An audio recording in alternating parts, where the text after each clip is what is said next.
सगळ्यांना पडलेला एकच प्रश्न, सकाळ झाले की नाश्ता काय बनवायचा.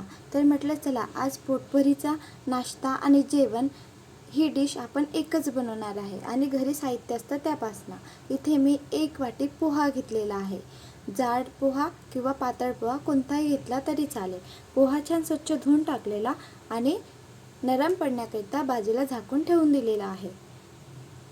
बघा, पोहा छान फार झालेला आहे आणि नरम पण पडलेला आहे. आता आपण यामध्ये अर्धा वाटी बेसन टाकूया आणि अर्धा वाटी गव्हाचं पीठ. गव्हाचं पीठ आणि बेसन टाकल्यानंतर मिक्स करून घेऊया, जेणेकरून पोहा बारीक पण व्हायला पाहिजे आणि बेसन आणि गव्हाचं पीठ मिक्स पण व्हायला पाहिजे. यामध्ये टाकूया पोहा खायच्या चम्मचनी 1 चम्मच तीळ.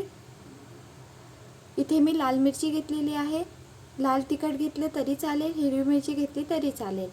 चवीनुसार मीठ, हळद, धनिया पावडर अर्धा चम्मच घेतलेला आहे आणि कांदा बारीक कापून घेतलेला आहे कांदा. कोथिंबीर टाकूया. कोथिंबीर टाकल्याने कोणत्या पण डिशला छान चव येत असतं. छान असा कोथिंबीर धुवून बारीक कापून कोथिंबीर टाकलेला आहे. थोडे थोडे पाणी टाकून आपण चपाती बनवण्याकरिता पीठ मळत असतो त्याप्रमाणे पीठ मळून घ्यायचं आहे.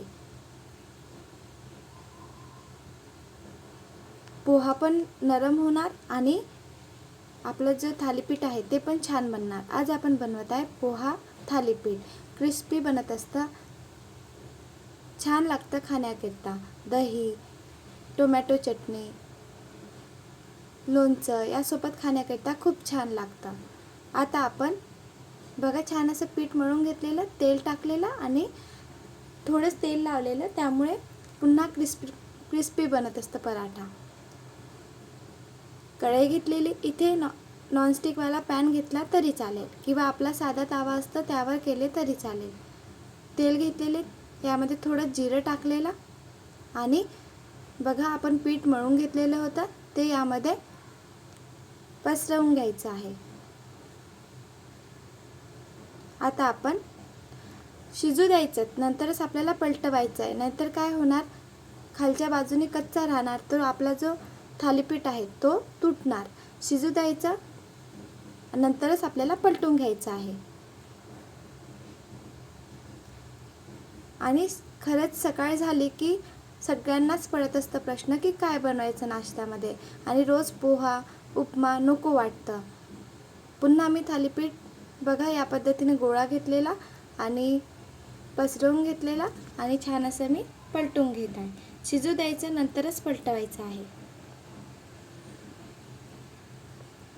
बघूनच वाटत आहे ना छान, तसंच खाण्याकरिता पण खूप छान लागतं.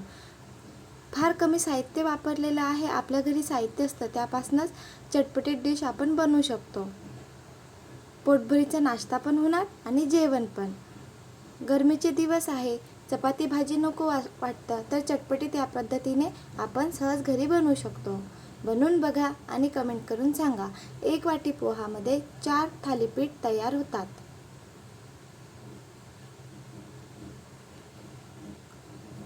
बनवून बघा. व्हिडिओ आवडला असेल तर please like, share and subscribe.